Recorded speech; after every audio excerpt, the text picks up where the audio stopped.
La parole à Michel pour qu'il nous fasse un compte-rendu de l'enquête qu'on avait lancée donc, à partir du mois de décembre et qui nous a permis, dans une grande mesure, de réaliser et d'écrire notre programme. Puis, je reviendrai donc sur le programme cette fois-ci avec une petite présentation, mais très succincte. Je vais essayer de ne pas être très long parce que je sais que derrière, ensuite, il y a Marion, Alice et Virginie qui, elle, nous présentera plutôt la communauté de communes puisque c'est le sujet de la réunion de ce soir. Voilà. Bien, alors, on va peut-être commencer par la liste. Bon, donc, numéro 1.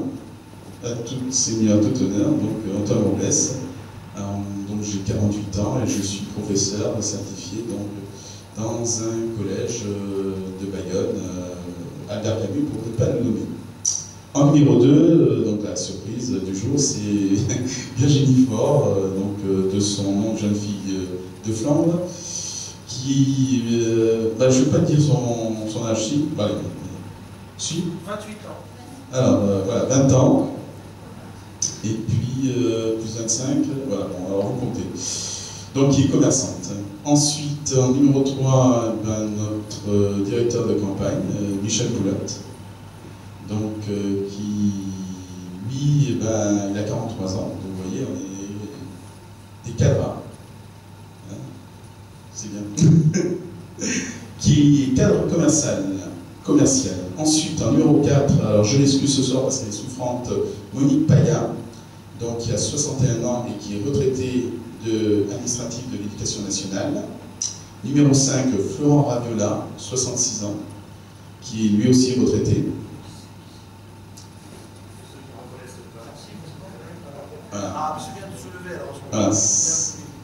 Pour ceux qui sont là, oui, ça serait pas mal de se lever. Bon, d'ailleurs, pour ceux qui ne sont pas là, ils vont avoir du mal à se lever. Mais bon.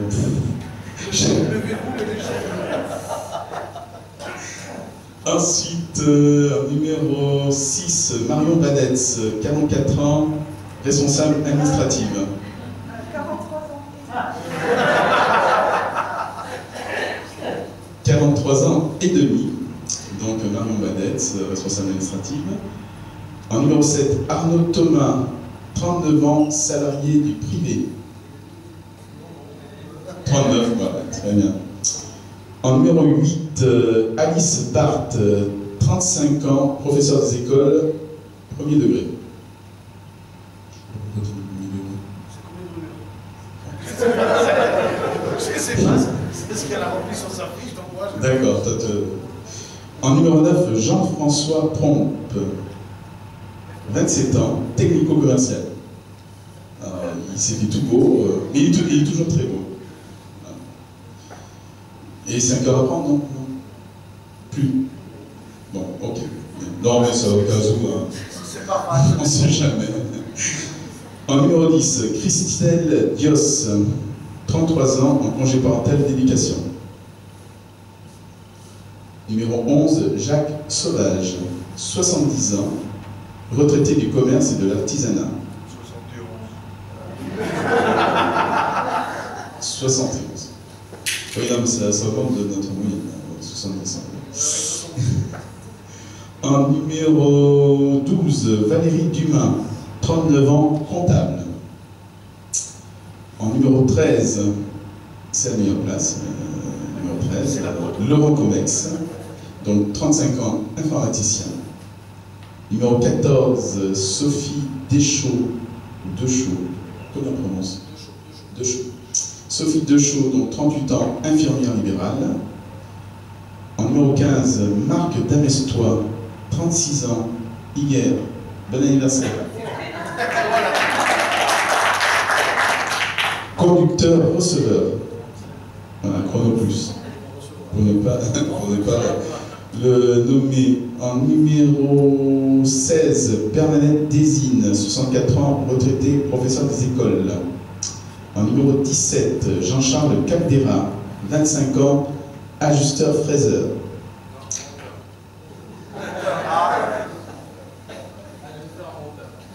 Je pense qu'on va changer de directeur de campagne. C'est faute de frappe. Des frappes, oui. C'est grosse frappe. En numéro 18, Camille Fartoit, 23 ans, hôtesse de caisse. Numéro 19, Jean-Luc Lacour, 61 ans, conseiller en assurance.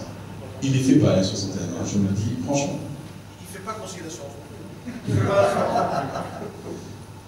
En numéro 20, la première toute petite jeunette de la liste, Florence Monchanin, 18 ans, qui est étudiante et qui sans doute aura son bac à la fin de l'année scolaire, parce qu'elle travaille et elle a bien voulu nous accorder quelques temps pour la liste. Merci, Florence. En numéro 21, René Dubéquier, 81 ans, retraité.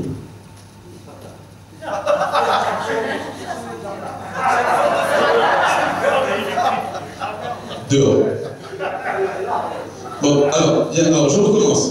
Donc, en numéro 3, on va changer parce que c'est plus Michel. Je suis désolé. Non, mais attends. Non, tu mets un 0, derrière le 3, tu fais 30. Non, mais bon, attends. Donc, excuse-moi, René. Excuse-moi, 71. Tu les fais pas non plus. Qui est retraité. En numéro 22, Marie-Françoise Labade, 70 ans, retraitée. En numéro 23, Jean-Louis Dargent, 63 ans, retraité. Ah, c'est beau. En numéro 24, Sabrina Osdienne, donc 33 ans, fonctionnaire de police. Numéro 25, notre senior, appelé comme ça.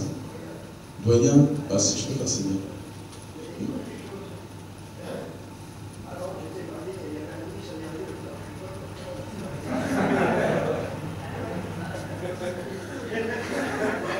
Il y a un pluriel à Ah, on n'a pas préparé le sketch avant, hein. Je peux vous garantir, on n'est pas préparé avant. Bien, alors, 25, Louis Derrieux, donc 86 ans, retraité en courtage d'assurance. En numéro 26, alors la deuxième petite jeunette, Maëlys Durieux, 18 ans, étudiante. Et donc, oui, elle est à Toulouse en ce moment. Au numéro 27, Anthony Dariès, 45 ans, qui est enseignant. Numéro 28, Janine Andrieux, 68 ans, retraitée. Ah, tout le monde la connaît. Janine. En numéro 29, Jean Dulamont, 54 ans, gérant de commerce, donc pour le garage Peugeot. Voilà, donc on est sponsorisé par Peugeot. D'ailleurs, la 308 a été élue voiture de l'année. On n'a encore pas fait pas de pub non plus, ça risque de se retrouver. Bon, ok, bon alors je dis plus rien. Ça risque d'être mal compris par ça. En numéro 30, Delia Fernandez, 67 ans, retraitée. Elle arrive, elle s'est un peu mélangé les pinceaux au niveau du lieu de réunion. En numéro 31, Jean Bouet, 82 ans, retraité. Oui, voilà. C'est le sketch du jour. Ah.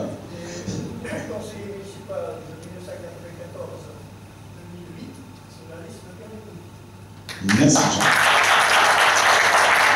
En numéro 32, Clotilde Honoré, 65 ans, retraitée. Donc pour ceux qui ne la connaissent pas, c'est elle qui a tenu pendant très longtemps la pharmacie des Platanes, hein, de son nom de jeune fils Honoré et de son nom donc de femme mariée Andrieux.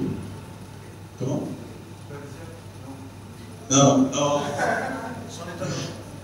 Bien. Et 33, donc dernier sur cette liste, mais premier dans nos cœurs, Teddy Cassin, 39 ans, brigadier chef de police. Voilà. Et là, ça ne rigole plus parce que ça va tomber. Donc l'âge moyen de cette liste est de 47 ans. Donc la plus jeune, elle vient tout juste d'avoir 18 ans parce qu'elle les a fêtés en février. Et le plus ancien, notre doyen, c'est lui, donc 86 ans. C'est toi qui nous fais plaisir. Voilà, donc bon, comme vous pouvez le voir, c'est une liste qui est assez variée, avec des personnes des retraités évidemment, mais aussi des personnes donc, inscrites dans la vie active, des personnes également qui donc sont encore étudiants, donc vie active dans le privé, vie active aussi dans le public. Voilà. Donc avec tout ça, nous sommes arrivés à faire quelque chose de très chouette, à mon avis et à mon goût, parce que finalement, toutes ces personnes-là, elles ont adhéré à un programme. Alors c'est vrai qu'on n'a pas eu 9 mois pour le faire, mais il est né, notre programme.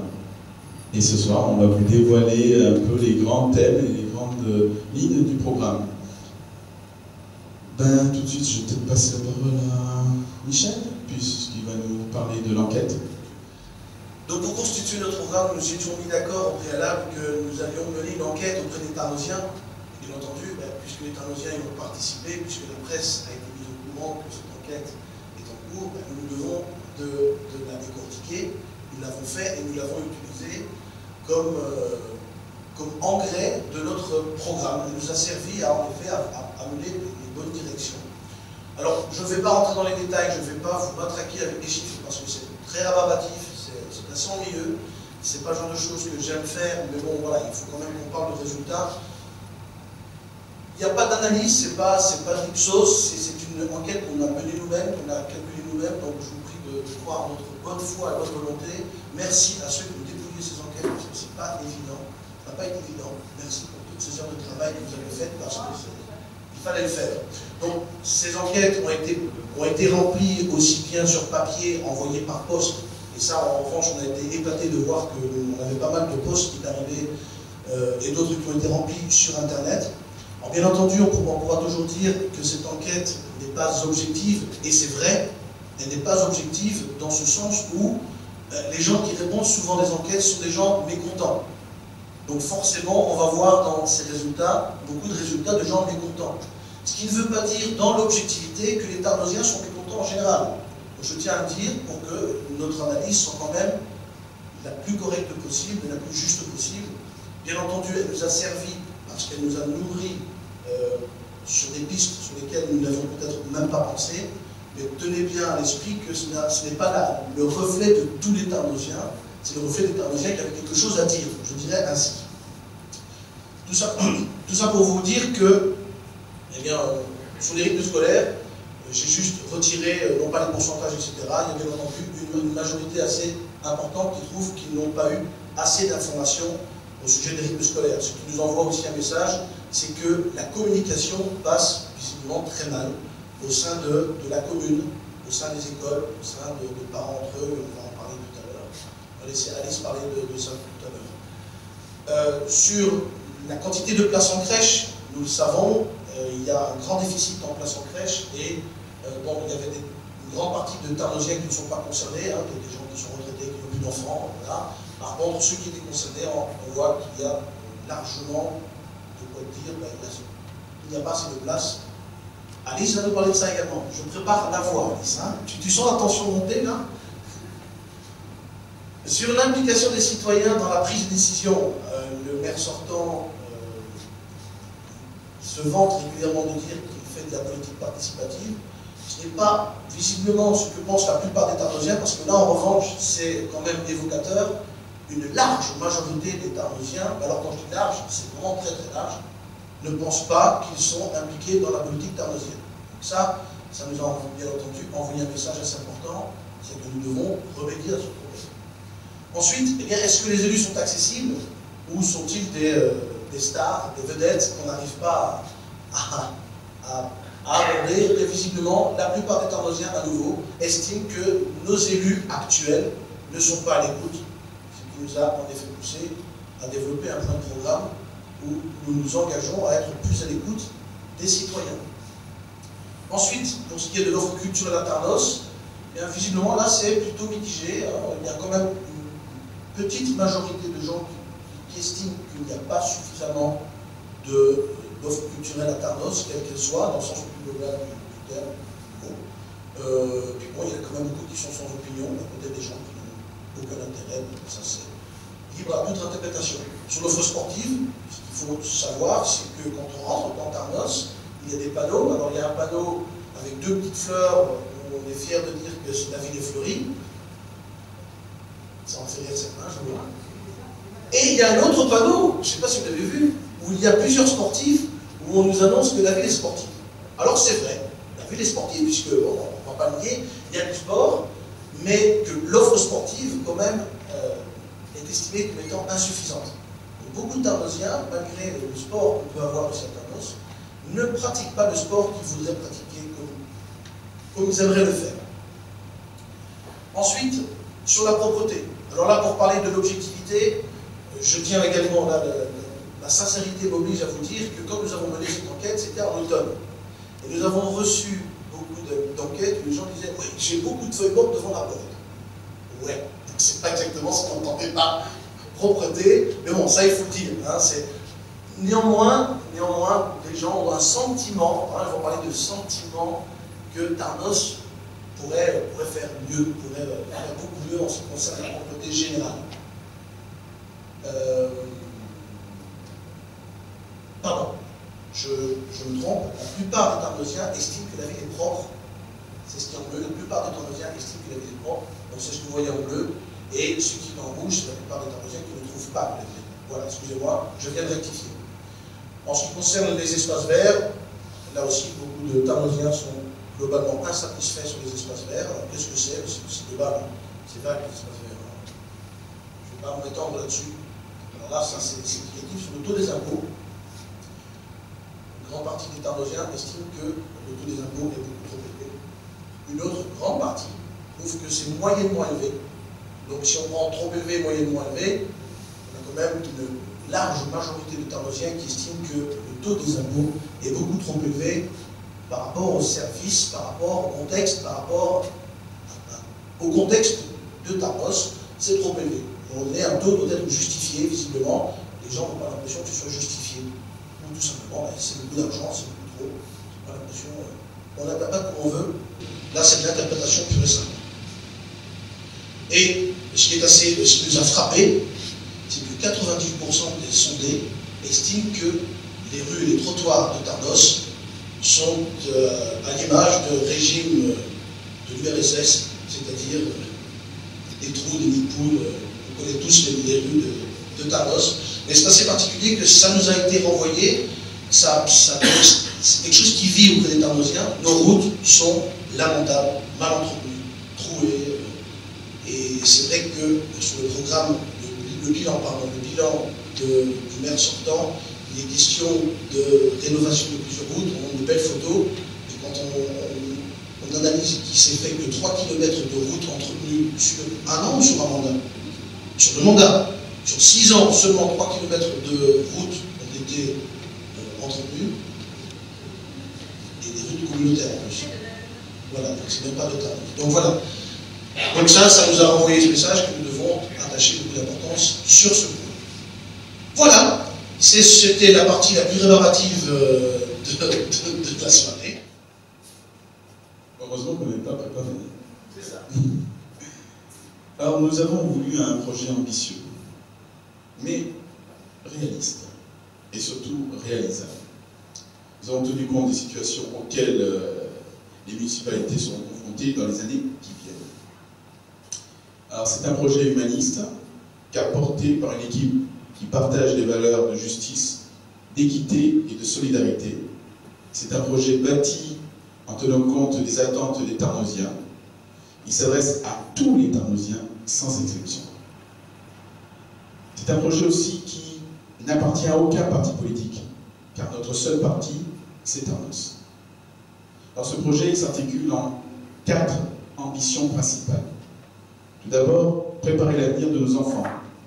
Et c'est Alice qui aura la lourde tâche de vous présenter ce point.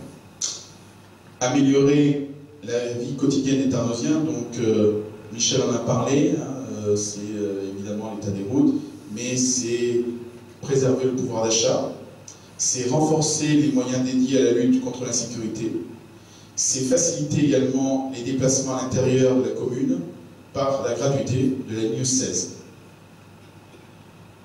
Et en augmentant aussi l'offre de logements locatifs aidés ou d'accession à la propriété, mais en direction de tous. Le troisième grand axe, troisième grande ambition, c'est d'associer les Tarnosiens aux décisions municipales. On veut renforcer le rôle du citoyen par une nouvelle gouvernance et créer donc un conseil des jeunes et aussi un conseil des seniors. Et enfin, donc le dernier point, le dernier grand axe, c'est le renforcement de l'action sociale. Puisque Tarnos est une ville où le social est particulièrement développé, on ne le nie pas, mais nous souhaitons conserver ce qui existe. Et notre désir est de renforcer les services publics, d'aller plus loin dans l'action sociale, en direction de la petite enfance, de la jeunesse, pour les aider à rentrer dans la vie active. Mais aussi donc des seniors, des personnes handicapées et celles qui sont en situation de précarité. Et nous donnerons l'exemple. Nous serons de ce point de vue-là exemplaires, avec dès le 1er avril, le 2, 31 mars. Dès le 31 mars, donc nous réduirons le nombre d'adjoints, qui aujourd'hui est à 9, donc le nombre d'adjoints sera porté à 8. Et nous réduirons nos indemnités d'environ 10%, ce qui nous fera une économie sur l'année de près de 25 000 €. Et ces 25 000 € donc, seront dédiés au CCAS ou à des associations qui travaillent donc avec les Tarnosiens qui ont des difficultés. Voilà. Mais je crois que je vais séparer, donc je vais laisser la place à, je sais pas, Marion, Pouflouf, Alice. C'est Alice. Ok. Alors vas-y Alice. Donc on n'a pas dit mon âge tout à l'heure, je voulais vous dire que j'aurai 36 ans le 30 mars, donc le jour des élections, j'espère que c'est bon signe, voilà. Donc, ouais, voilà, ça fait un joli cadeau d'anniversaire, hein, merci. Donc je suis professeure des écoles et je suis aussi maman de 2 petites filles qui sont scolarisées à Tarnos, en maternelle. Donc à ce titre, j'ai un peu la double casquette et voilà, c'est pour ça que j'ai choisi de faire ça. Alors la première chose que nous ferons, ça consistera à appliquer immédiatement le service minimum d'accueil dans les écoles, comme le prévoit la loi d'août 2008. Il se trouve qu'actuellement notre maire est hors la loi puisqu'il refuse de l'appliquer. C'est-à-dire que quand les enseignants sont en grève, normalement la commune doit prévoir un système de garderie. L'État verse une subvention pour cela, qui est prise sur les retenues sur salaire des enseignants grévistes. Notre maire refuse de faire ça, donc les parents se retrouvent en difficulté.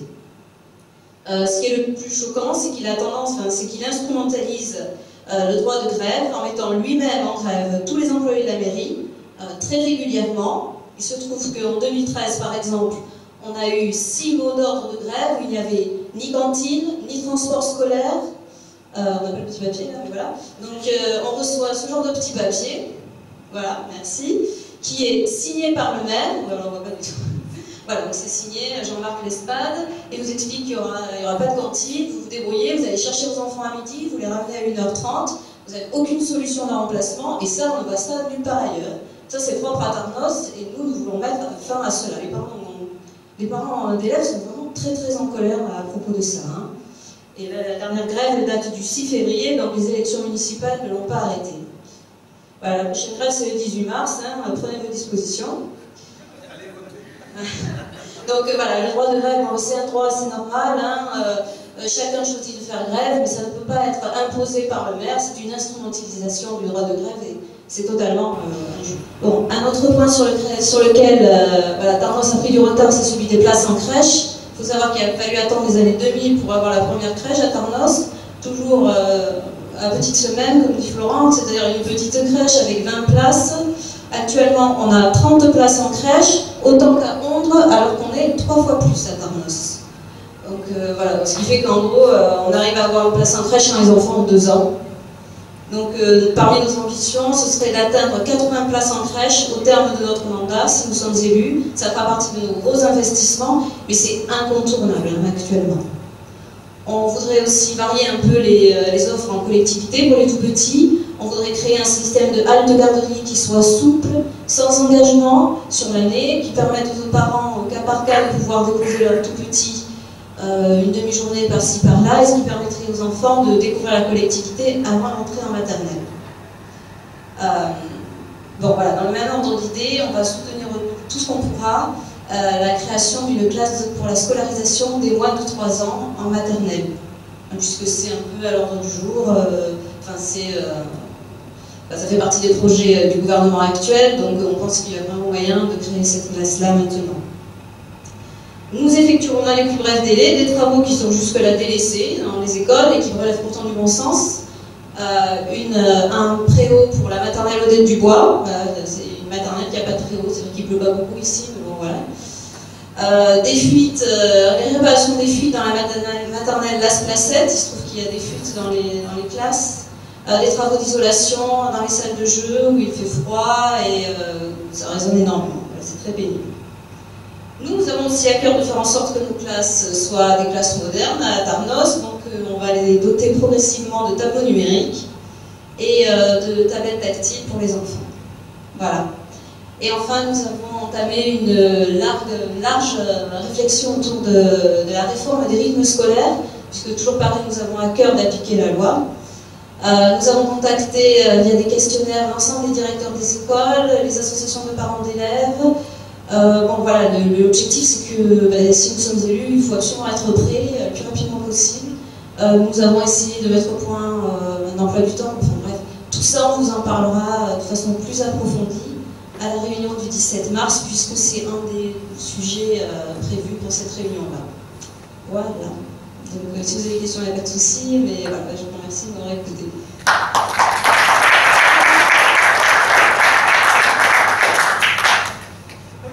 Moi, je m'appelle Marion Badette, 83 ans et demi. Je connais un peu le monde de l'industrie parce qu'avec mon mari, nous sommes propriétaires d'une chaudronnerie industrielle sur le Gavet. Donc j'ai été désignée pour vous parler du développement économique. Vous m'entendez? Oui. Je n'ai pas l'habitude, j'ai mal au bras. Alors, le tableau qui va s'afficher derrière moi. Alors ce tableau affiché derrière moi nous montre que Tarnos souffre d'un manque de création d'entreprises. Alors voyons, nous sommes là. 2011, ah oui, une moyenne de 69 créations d'entreprises. On prend Biscarrosse, 12 000 habitants, une moyenne de 144 créations d'entreprises. Pourtant, nous bénéficions d'un grand territoire, idéalement situé dans le sud des Landes. Nous devons imputer ce triste constat à l'équipe sortante et à sa vision étriquée du monde de l'entreprise et de l'économie en général. 90 ans de communisme, j'ai du mal avec ce mot, excusez-moi, font hésiter certains acteurs économiques à venir s'implanter dans notre commune. Nous devons changer cette image. Donc l'équipe, nous avons élaboré un programme sur 3 axes. L'existant,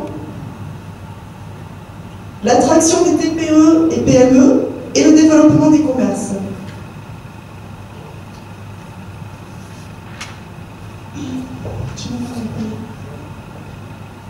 Alors, travailler auprès des entreprises existantes. Comment? D'abord par l'amélioration de la signalétique. Nous reverrons tous les panneaux de signalisation des entreprises afin de pouvoir faciliter l'accès à chacune d'elles. Une signalisation routière cohérente et efficace est vecteur de sécurité, mais aussi de communication. Donnons une priorité à nos acteurs locaux. Donc, ce qu'on vous propose, c'est que les entreprises tarnosiennes doivent être prioritaires dans le cadre des marchés passés par la mairie. Je sais que ça ne marche pas comme ça, mais au moins pour les marchés de moins de 15 000 € hors taxes, c'est des marchés dits de gré à gré, nous consulterons et nous essaierons de retenir les acteurs locaux. Ce qui n'est pas le cas actuellement. On a eu des retours sur les questionnaires, à 80 € près, une entreprise de Mont-de-Marsan a été choisie plutôt qu'une entreprise de Tarnos. Tout à fait, j'ai entendu. Donc pour les marchés dits de gré à gré, moins 15 000, nous allons essayer de travailler avec les entreprises de Tarnos et de la communauté. Pour le reste, évidemment, la législation en matière de marché public sera bien entendu respectée, mais il y a toujours des négociations possibles. Le renforcement de la couverture numérique, c'est un troisième point pour travailler auprès des entreprises existantes. La couverture numérique doit être renforcée. Un mauvais réseau ne peut pénaliser les professionnels et encore moins les télétravailleurs. Le télétravail se généralise. Il y a beaucoup de gens de la région parisienne qui viennent s'installer pour travailler 3 jours sur Paris, 2 jours sur la région. Et la couverture numérique, nous devons travailler pour faire en sorte qu'ils ne soient pas pénalisés et pour faire en sorte qu'ils restent. Second point, il nous faut attirer de nouvelles PME et TPE. Tout d'abord, nous continuerons à accompagner les projets en cours, c'est-à-dire les allées shopping à Andres, projet initialisé par la communauté des communes, ou encore l'ouverture du laminoir Beltrame, projet initialisé par le département et non par l'équipe sortante, comme ça a été rapporté. Le laminoir va nous apporter beaucoup d'emplois directs, mais surtout d'emplois indirects. Pour attirer de nouvelles PME et TPE, qu'est-ce que nous pouvons faire? Nous avons un levier possible, c'est la maîtrise de la fiscalité au niveau de la CFE. Je pensais que ça marchait plus, excusez-moi. Alors, nous devons nous battre en stabilisant vers le bas le taux de la CFE. CFE, c'est une partie de l'ancienne taxe professionnelle. Et surtout, en revoyant les bases minimales qui font qu'il est plus avantageux de s'installer sur le BAB que sur Tarnos. Moi-même, je l'ai vécu. Proposer un accès au foncier. Nous devons travailler sur le foncier de notre commune et proposer des solutions intéressantes aux structures en recherche de locaux. Dernier point pour attirer les entreprises, promouvoir notre ville. Il nous faut lancer une politique de promotion de Tarnos à l'extérieur du territoire par le biais de salons nationaux ou internationaux. Michel, dis-toi. Hein? Alors, dernier point. Non. Dernier point, développer le commerce. Alors les commerces et les services de proximité, tous ces lieux de vie, ne seront pas en reste, nous serons à l'écoute de toute forme d'implantation. Je dis bien forme d'implantation. Fini le développement de toute cette économie sociale, d'accord, on est pour, mais l'économie classique aussi, ça apporte des richesses. Avant de faire du social, il faut amener quelques richesses. Alors, nous serons à l'écoute de toute forme d'implantation. Un élu référent recevra et accompagnera les professionnels qui désirent s'installer sur la commune. Le marché. Notre petit marché du mardi fera l'objet d'études en concertation avec ses principaux acteurs afin de le redynamiser. Dernier point, hautement important. Le tourisme. Tarnos ne sera jamais Hossegor ou Saint-Jean-de-Luz. Tarnos sera Tarnos, mais avec ses 4 km de plage, ses belles forêts de pins, Tarnos a une carte à jouer dans l'industrie du tourisme. L'offre de nuitées doit être multipliée et nous devons rendre les possibilités de restauration plus nombreuses et plus attractives. Pour conclure, je vous dirai que nous nous engageons à faire de Tarnos une ville digne de ce nom. Plus de cités dortoirs, plus de cités de passage, mais une cité dynamique et attrayante pour tous les acteurs économiques locaux. Merci.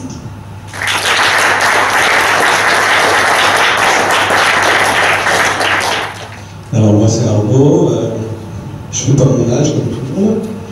Je vais vous parler de la culture et des animations sur Tarnos, ce que nous avons retenu.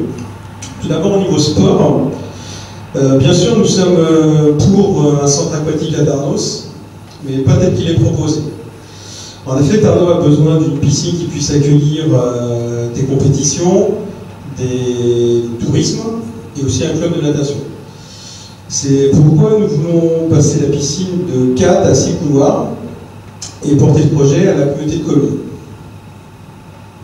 Ensuite, le club de tennis La Palier va proposer un projet de cours de tennis couvert à la municipalité et elle n'a pas daigné répondre à ce projet. Nous ferons en sorte de soutenir ce projet et de le faire aboutir. Parce qu'il y a beaucoup de personnes licenciées en tennis qui ont fait cette demande et qui sont intéressées de pouvoir pratiquer leur sport. Donc aujourd'hui, c'est difficile de voir. Ensuite, l'enquête que nous avons menée nous a appris que les jeunes Tarbesiens souhaitent un second skatepark, parce qu'il y en a un qui est pas très loin à côté, mais apparemment ils ont le désir d'avoir un second.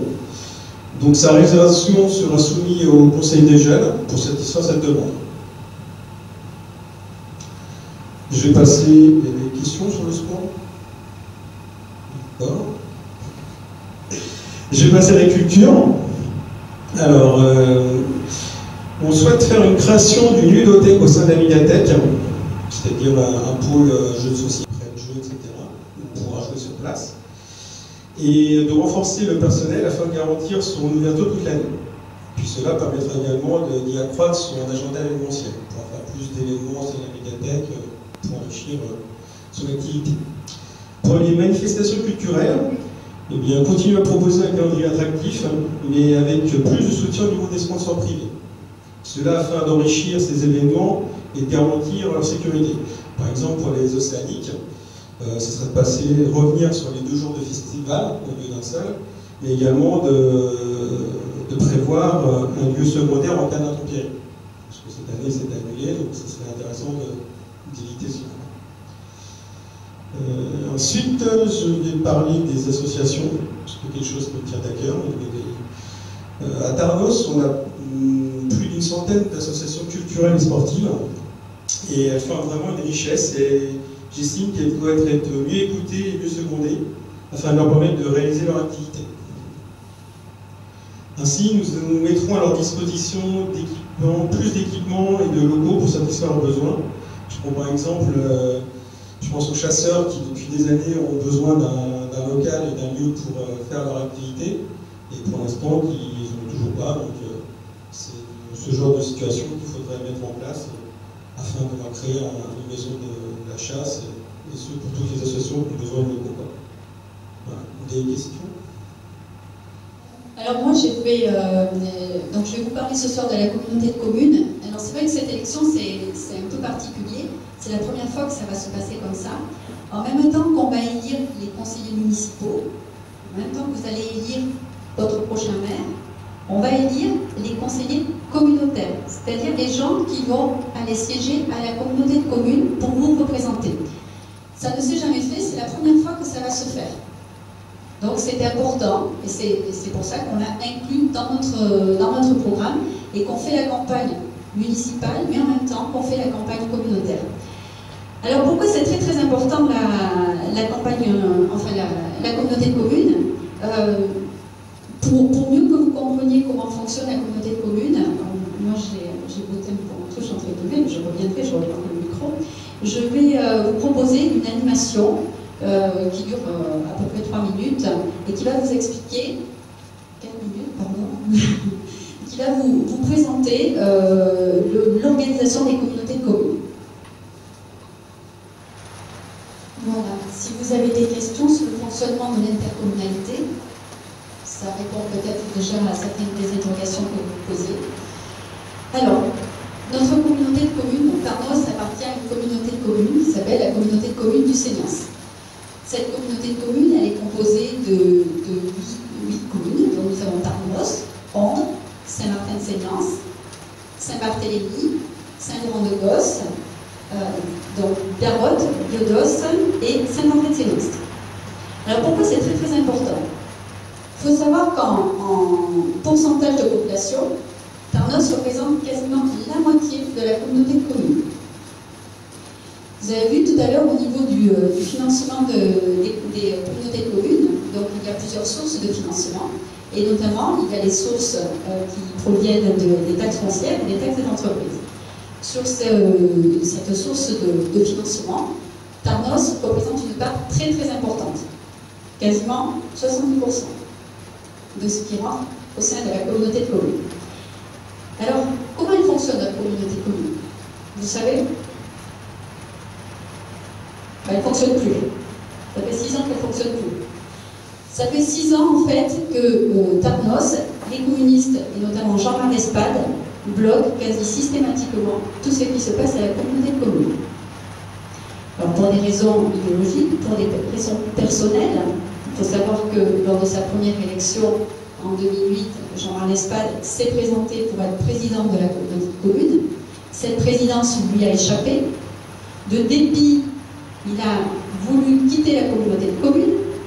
Vous étiez certainement présent lorsqu'il a fait le référendum pour demander le rattachement à la communauté, enfin à la gouvernation de Bayonne. Ce référendum, les Tarnosiens ont répondu négativement à ce référendum, et donc depuis, la communauté de communes est quasiment bloquée. Alors, il faut savoir que pour ces élections, les autres communes nous regardent avec beaucoup d'attention. Pourquoi?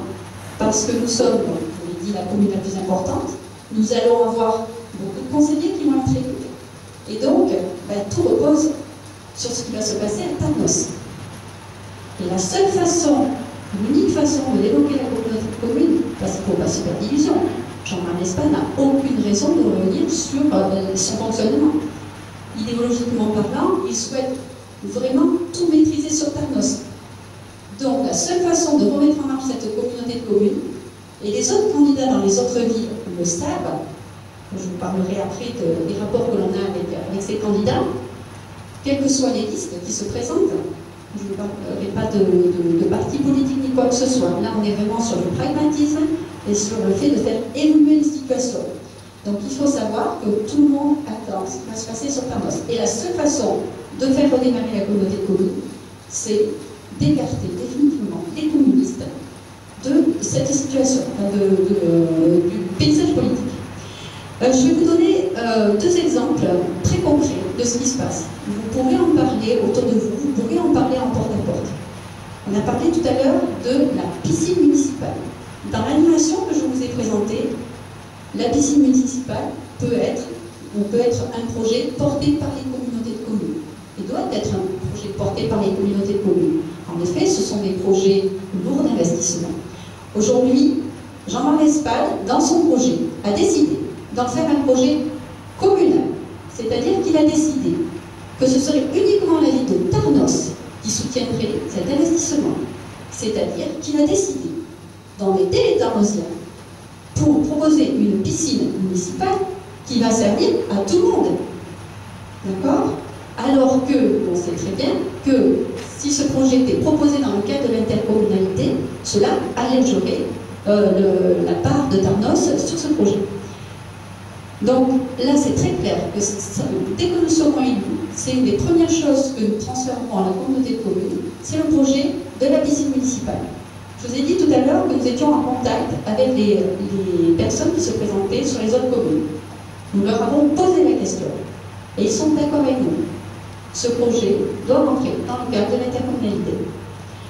Un deuxième sujet qui, lui, a déjà été réalisé, donc on a déjà compris de la politique de Jean-Marc Espade, je vous parle de la médiathèque.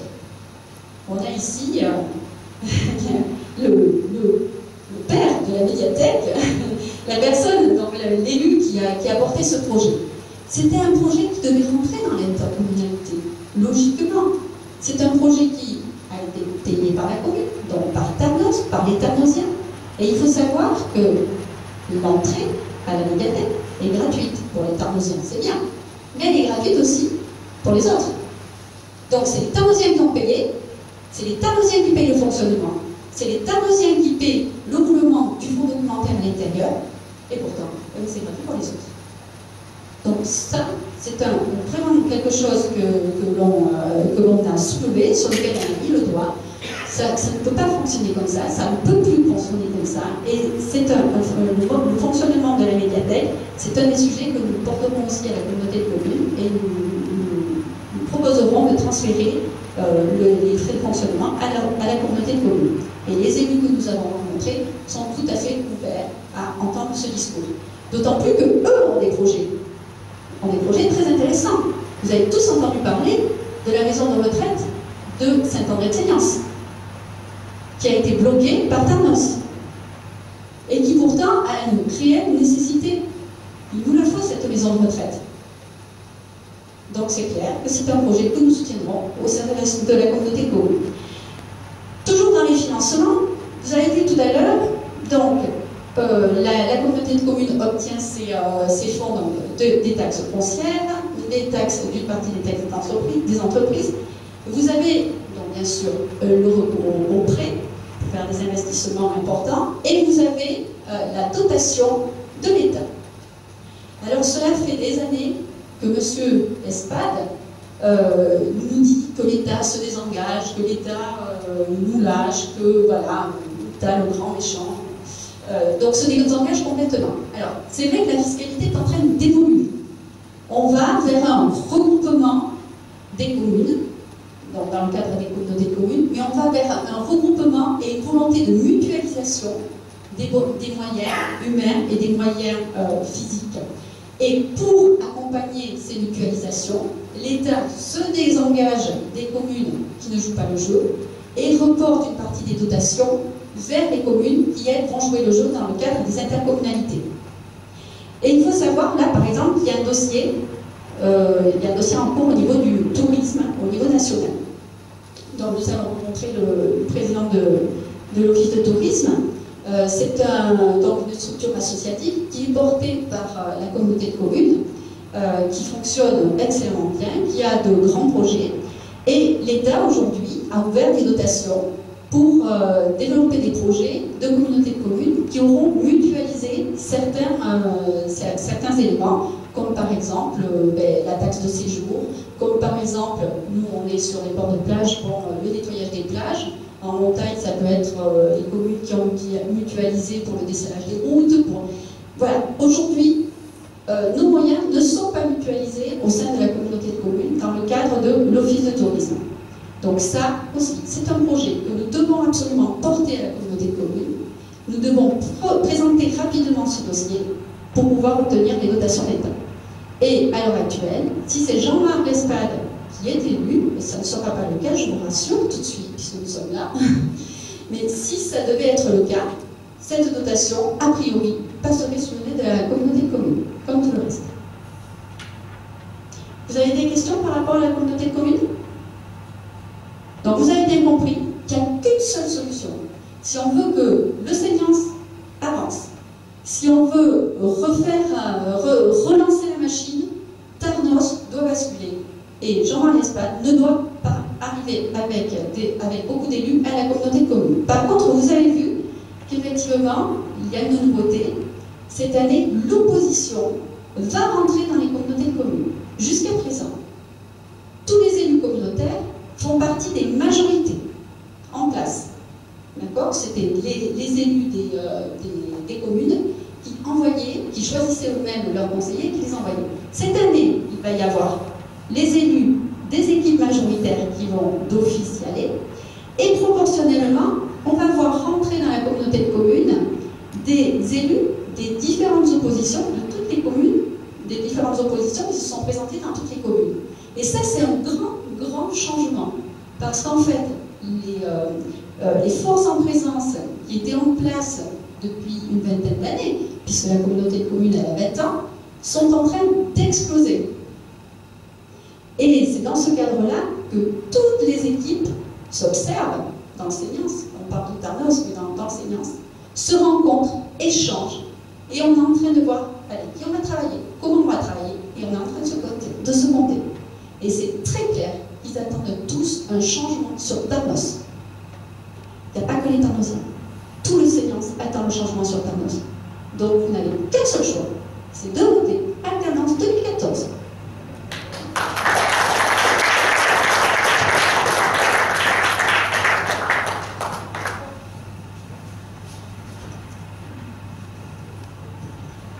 Merci à tous pour votre implication, pour vos préparations. J'ai vu Teddy regarder sa femme avec tellement d'amour. Tu étais tellement fier de l'avoir parlé. C'est vrai qu'elle a bien parlé. Surtout. Pour toi. Est-ce que vous avez une question avant que nous passions au principal, c'est-à-dire, bien voilà, ça ceci représente donc l'affiche qui est sous presse, l'affiche que vous verrez d'ici peu, les panneaux tarnosiens. Oui.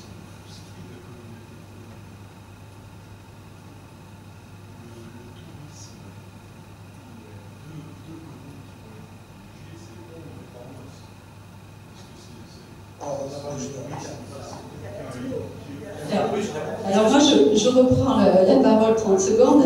Donc, est-ce que les autres communes vont admettre que le financement de réalisation se font surtout sur le littoral? Alors, c'est vrai que nous, on pense au littoral, on Tarnosse, surtout en ce moment, on a des tempêtes qui sont en train de nous assaillir, on a une dune qui est... il faut savoir qu'à Tarnosse, la dune est naturelle, alors qu'ailleurs, la dune, elle a été construite artificiellement. Tarnosse, on a une vraie dune naturelle, on a une vraie richesse de ce côté-là. Donc c'est vrai que nous, on pense au côté balnéaire. Il faut savoir que le Seignance a de très très importantes zones naturelles qui sont protégées et préservées. On a des zones qui sont inscrites dans le Natura 2000, on a des INEF et on a aussi un littoral, je peux appeler ça un littoral, un rivage le long de la Dour qui est très important. Ce rivage est complètement abandonné depuis une vingtaine d'années, alors qu'il est très riche et en termes d'architecture et en termes d'environnement. Donc quand on parle de tourisme et d'écotourisme, nous, on pense naturellement à la côte, mais il faut savoir qu'il y a énormément de choses à développer dans le Sénance. Et justement, les communes attendent que les communautés, que les différentes, enfin que la communauté de communes s'organise et présente des projets importants, parce qu'il y a tout un réseau, par exemple, de pistes cyclables à organiser, mais il ne faut pas les faire que sur Tarnosse. Il faut organiser un réseau global, se raccrocher peut-être au réseau du Marensin. Et d'ailleurs, il y a un projet de voie sur berge, de voie cyclable sur berge, qui s'inscrit dans ce projet européen. C'est-à-dire que l'idée, c'est de faire une piste européenne, que les gens puissent descendre jusqu'au fin fond de l'Espagne en vélo. Donc, les projets existent. Il n'y a pas que la côte qui va permettre de développer le tourisme. Ça répond à ta question, Jacques? On en a parlé d'ailleurs hier soir. On était à une réunion à Saint-Martin-de-Sénance concernant les rives de la Dour. C'est vrai que les rives de la Dour, il y a quand même des ouvrages d'art qui sont malheureusement laissés à l'abandon. Il y a des pontons anciens, il y a les porte-à-flots qui sont des constructions hollandaises. C'est tant bien. Tu es hollandais? Non, tu as vécu en Hollande. Voilà. Bon, il y a quand même beaucoup de choses qui existent, mais malheureusement, comme les différentes équipes qui se sont succédées ne se sont jamais intéressées à ce patrimoine, on est en train de le perdre. Or, il existe, il y a des gens dans les territoires qui sont prêts à s'approprier ce patrimoine, à le porter, à nous apporter des projets. Parce que les propriétaires de ces ouvrages, ils sont prêts à participer avec des élus pour qu'on mette en valeur ces ouvrages. Donc, il y a beaucoup de choses, il faut le faire, mais malheureusement, les gens ne le savent pas, ne le connaissent pas. Bien. Alors donc, j'ai ici en ma possession, il est tout frais sur de presse, notre programme. Tout à l'heure, Antoine faisait une belle métaphore, je parlais d'un accouchement. Vous, mesdames, qui avez vécu ce genre d'accouchement, vous savez combien il est difficile de faire sortir l'enfant, mais quand il est là, oh, qu'il est bon de l'avoir, on oublie toutes les douleurs, et on est heureux de pouvoir vous montrer le petit bébé. Donc, oui, c'est osé, je sais, mais ce fut douloureux, donc j'ose le dire. Pour certains d'entre nous, ce fut douloureux. Donc vous pourrez, à votre convenance... Oui, il y a 2 bébés en couverture. Oui, on a voulu faire un petit peu closer en fait. Hein. Voilà, donc, je vous invite, donc s'il n'y a en effet pas de questions, je vous remercie pour votre attention, pour votre présence. Antoine, tu veux prendre la parole? Bon, alors, je vous laisse. Oui.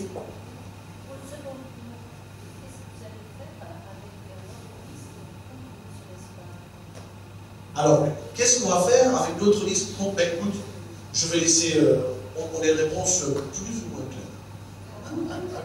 Bien, alors pour nous c'est très clair. Nous sommes ouverts à la négociation. Donc nous sommes ouverts à la fusion avec notre liste. Il n'y a pas de souci. Je crois que ce sont deux listes qui combattent le maire en place et l'équipe sortante. Donc il faut qu'à un moment ou à un autre on se retrouve, peut-être au soir du premier tour. Voilà. Donc nous, c'était très clair depuis le départ. On est pour la fusion.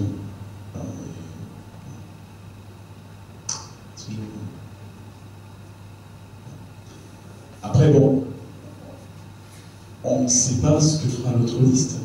Malheureusement, nous, c'est notre état d'esprit et nous avons toujours travaillé dans ce sens. C'est-à-dire qu'à partir du moment, ne serait-ce que la composition même de notre liste, une liste d'ouverture, où on a mis de côté nos partis politiques, on a mis de côté ce qui fait peut-être de nous une liste un peu originale, parce qu'effectivement, quand on voit, ne serait-ce que sur notre programme, au lieu de voir une seule personne, on en a deux.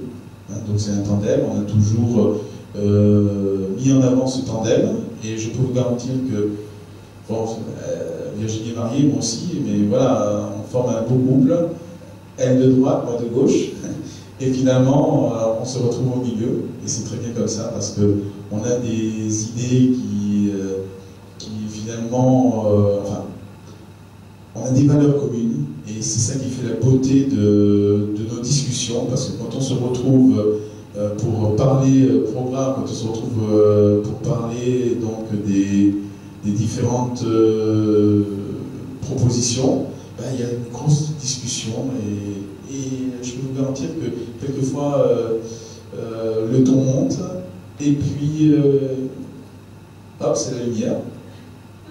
Et la proposition arrive toute seule et on est tous d'accord. Et c'est comme ça qu'on est arrivé à faire un programme. Et c'est comme ça aussi que, et c'est pour ça que je voulais prendre la parole, je voulais remercier de tout mon cœur Michel, parce que c'est lui qui, jusqu'à 6 h du matin, était encore en train de peaufiner, parce que ce programme, on l'a fait tous ensemble. On a échangé par mail jusqu'à 2 h, 3 h du matin, on a fait de la relecture, parce que faire un programme, c'est aussi respecter les gens qui vont le lire. On ne peut pas se permettre de leur donner entre les mains n'importe quoi. Et nous, dans notre sérieux, je peux vous dire, on a relu, alors ça a été des petits détails, on a pinaillé sur une virgule, mais bon, au bout du compte, il est sorti. Au forceps. Mais enfin, il est sorti et on est très heureux ce soir de pouvoir le distribuer. Ah, non, j'ai pas de question. Compléter la réponse de la question de madame concernant la fusion entre les listes, entre les deux. Il est évident qu'il y a des éléments de notre liste qui sont politiquement incompatibles avec la nôtre. C'est-à-dire que nous serons complètement ouverts avec certains éléments de la liste. On ne va pas être ouverts pour toutes les. Disons que pour l'instant, à l'heure actuelle, au jour d'aujourd'hui, la seule position que nous avons par rapport à notre liste, c'est celle de la tête de liste Marie-Ange de Lavenne. Nous ne connaissons pas la position des autres colistiers. Bien. Officiellement, on ne la connaît pas. Voilà. Officiellement, on ne la connaît pas. On a lu dans la presse, M. Huel est présent, donc on a lu dans la presse qu'il n'y aurait pas de fusion ni avec, que l'autre liste ne fusionnerait ni avec Jean-Marc Espade, ni avec nous, pour des raisons donc, je qualifierais pour d'école, on va dire ça comme ça, sectaire. Voilà. Nous, notre état d'esprit, c'est de discuter avec tout le monde, espérant que de la discussion mettra la lumière. Et que la réalité, et que peut-être le bon sens l'emportera. Parce qu'il ne faut pas se faire d'illusions. S'il y a un deuxième tour, ça veut dire que l'équipe sortante n'a pas une majorité. Au contraire, elle a une majorité contre elle. Et donc cette majorité, il faut qu'elle se retrouve à un moment ou à un autre. Donc espérons que ce soit le bon sens qui l'emporte. Et ce bon sens, eh ben, nous, on va essayer de le porter. On est tout à fait ouvert avec la fusion, et puis on verra. C'est pas peut-être qu'au soir du premier tour, il y a des personnes qui vont venir spontanément nous dire il faut qu'on fusionne. Voilà. Et peut-être qu'on passera au premier tour. Et là, il n'y aura pas besoin de fusion. Mais bon, ça c'est encore une hypothèse en théorie. Voilà. Donc, sinon, ce que je voulais ajouter, c'est que je voulais remercier aussi tout le monde, toutes celles et tous ceux qui ont participé de près ou de loin à la réalisation de ce projet, à la réalisation de ce programme, toutes celles et tous ceux qui nous soutiennent, qui tous les jours, je parle surtout à nos conjoints, je parle surtout de nos conjoints, qui nous supportent chaque jour, parce que bon, c'est pas évident quand on est lancé dans une campagne électorale, et surtout une campagne municipale où il faut être présent pratiquement parce qu'il y a 24 heures sur 24 sur le terrain, c'est un peu ça. Même si on n'est pas 24 heures sur 24 sur le terrain, on est presque 24 heures sur 24 derrière nos ordinateurs. Et je peux vous dire que ça fuse dans tous les sens. Et quelquefois, les coups de téléphone, voilà. Enfin bref, c'est le plaisir d'une campagne électorale. Alors il y en a qui la découvrent. Moi, j'en suis à ma 4e, donc je ne découvre pas trop. Mais bon. Moi, je suis très fier et très heureux d'avoir une équipe comme celle que j'ai derrière moi. Et je crois que ce qui fait, je vous l'ai dit, la beauté de cette équipe, c'est qu'on est tous différents, mais qu'on a tous un objectif, c'est qu'on va gagner. Et cet objectif, j'espère que les Tarnosiens vont le partager avec nous, parce que s'ils veulent vraiment un changement, s'ils veulent que la communauté de communes redémarre, c'est pour nous qu'il faut voter, parce que notre parti c'est un os, et qu'on le fait pour vous, et qu'on le fait aussi pour vous.